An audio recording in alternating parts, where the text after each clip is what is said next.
Hi friends, welcome back to Baking from Books. Once again, the theme for this month is Be Prepared, because September is National Preparedness Month, featuring the government's website, ready.gov. I think it's FEMA's website actually. Ready.gov, the website that helps you and your family prepare for all kinds of disasters, natural and man-made, and how to be safe and prepare for those kinds of situations. Last week, we talked about desserts with long shelf lives and eco-thrillers with The Swarm, featured by Frank Schatzing. This time around, we're talking about not something that happens at home if you get stranded on a desert island and how to survive and still have dessert. Ready.gov does have some resources for this, but I also looked up what kind of food you would need to look for if you were stranded on a desert island and wanted to survive. So nutritionally, there are like 6 amino acids that we need to survive. Nope, I made that up. It's 9 essential amino acids that we need to feed our muscles and make up all the protein that we need. And there's like eggs, quinoa, soybeans, things that are good for that. The main food that contains all of those is breast milk, but that's kind of hard to come by for obvious reasons. So yogurt is pretty good, fermented milk is pretty good, but there's a list of foods that you can look for or try to have if you're ever in an emergency situation and you need foods to survive on when you have limited options, like if you're on a deserted island. So you want kale, gross, but apparently it's really good for you. Beans, which I wouldn't eat even if I was on a deserted island. Kiwis and berries, which are better and will feature in our recipe today. Cantaloupe, which I also wouldn't eat even if I was in an emergency situation, but I would eat it before I would eat beans.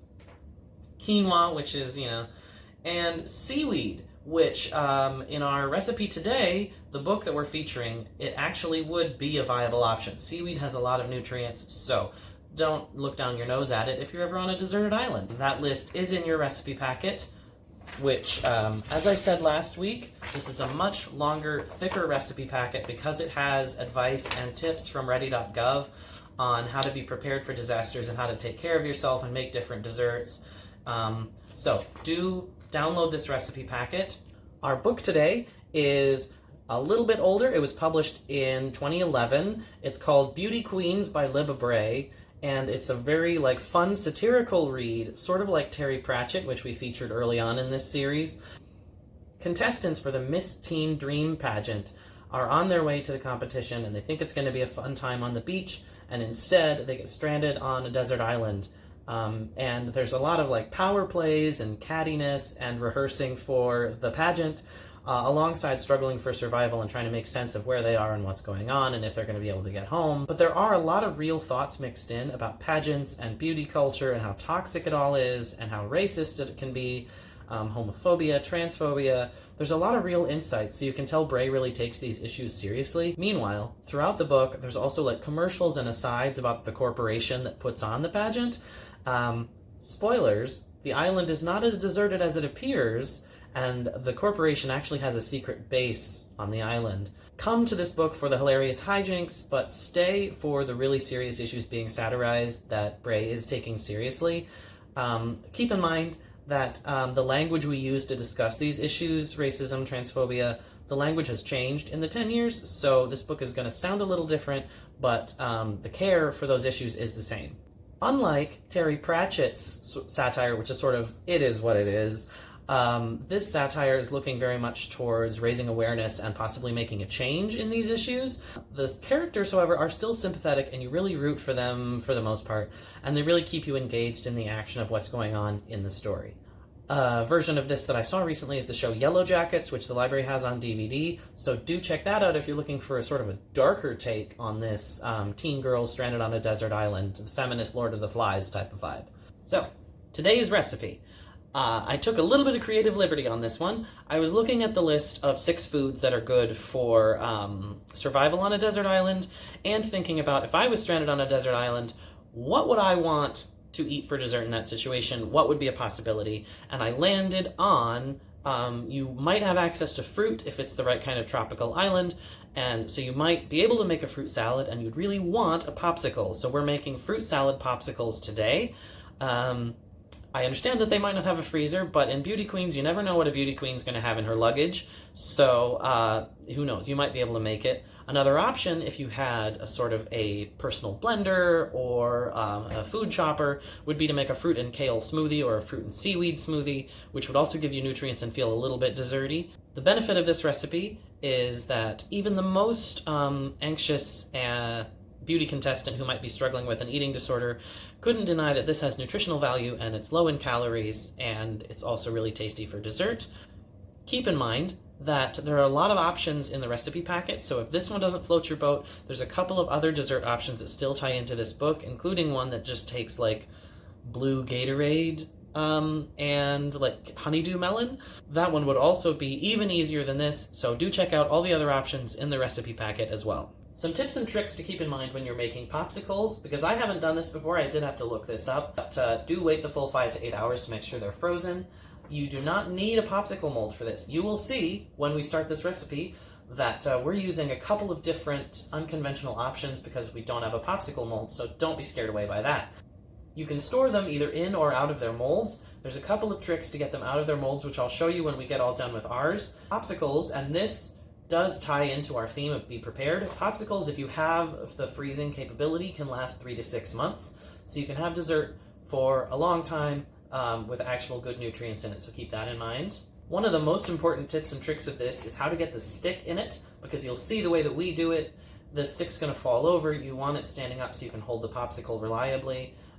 It works really well to wait an hour or two into freezing until they've started to set a little bit, and then push the stick in through once it's already a little bit frozen, and then the stick will hold up properly. I'll show you my results. Surprise! Today's recipe features the return of the beehive pan. Original fans will remember that on our second video we made honey cakes inspired by Winnie the Pooh and used this beehive pan to make the cakes into a beehive shape. It did not end up getting given away as a prize, so we might have a second shot at it, keep that in mind. But today we're going to use it as a popsicle mold, and it actually does work. I'll show you the results at the end. It actually makes little beehive popsicles, so this would be great as a summer option to add a touch of whimsy. However, you can also use plastic cups and popsicle sticks, so that is the other way to do it. So you can use plastic cups, any kind of disposable cups, or a muffin tin or baking tin as a popsicle mold. You don't have to buy one. For this recipe, all it takes is some cut up fruit. I have some berries and kiwi, which was one of the 6 foods that would keep you nourished on an island, and some peach. I'm not very good with perishable stuff, so I probably won't share this with anybody because the fruit might not be good anymore, although maybe this is a way of preserving it. And so you take some fruit and your mold, however it is, and you're layering the fruit in your mold, trying to make kind of an artful mix maybe. So you'll take some of your blueberries and put that in the bottom. I think it looks really good when the blueberries are on the top of the popsicle, so we start with that. You put some kiwi in there. And fill all of your molds with fruit so that they have a good mix. All right, we've got our mold all loaded up with our fruit. Looks like a delicious fruit salad. And then we're going to take some white grape juice and fill the molds around the fruit. Now, you don't have to use white grape juice for this. I know that because in my practice batch, I didn't have the juice with me. So I flavored up some water with the, the squeezable flavoring. I don't know. Flavored some water, used that to make the popsicles, and that worked just as well. Or at least a 6-year-old agreed to eat it. So it must have been fine. All right, well, this could not possibly go wrong. Oh, that's filled really high. Oh, God.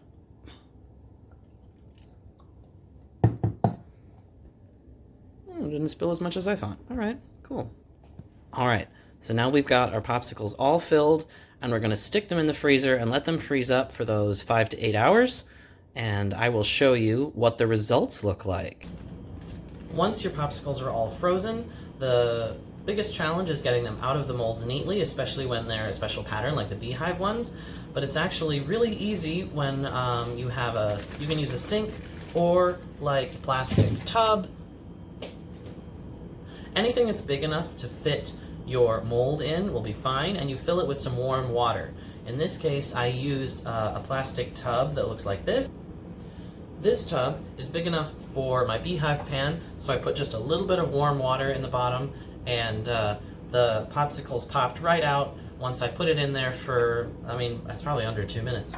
So it didn't take very long. You just have to warm it up a little bit around the edge so you can pop them out, and it's really quite easy to get them out. Once you get them out of the mold, you can store them in plastic bags like this, and you're free to use your pan again the way that I did today. So this is what they look like. Drum roll, please. And you can have a beehive popsicle. Okay, it's got a little extra because I spilled on that batch too. And it's so cute, and you can see that it's got the blueberries and the peaches. The main thing that the white grape juice does is change the color, so this is flavored water with like a blue raspberry flavoring. So it comes out looking like this, or, is these all beehives? Yeah, these are all beehives. I also did some plastic cups, so that's just, I think using something smaller like this is better because the plastic cups came out bigger. It's less of a classic popsicle shape, but it's up to your own preference.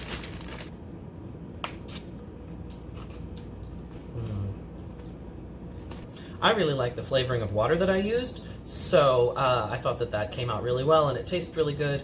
It's important, as you imagine, to use fruit that you like and a filling that you like, so if you don't like the taste of white grape juice, just use a different juice. It'll work just as well.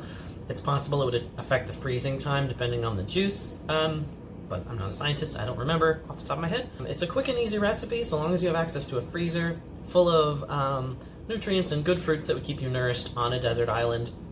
So I really encourage you to try this recipe. This would be a fun activity and nice refreshing taste. Try the book, because the book is really funny. You can request an audiobook version of it as well, which is really good. The print book is available at our Fairmount branch. The big news this time around is that there's a new LibGuide for baking from books. Make sure you check out the LibGuide because it's got all of the videos linked right there, links to the books that it was based off of. I'm going to add links to the blogs that I originally got the recipe from if you want to read it in its original form, because all the full credit goes to the blogs and people that created these recipes. I did not make them. And it also has the recipe packets from all of our previous episodes downloadable so that you can download the recipe packet of any episode you want and try the recipe for yourself and watch the video all in one place.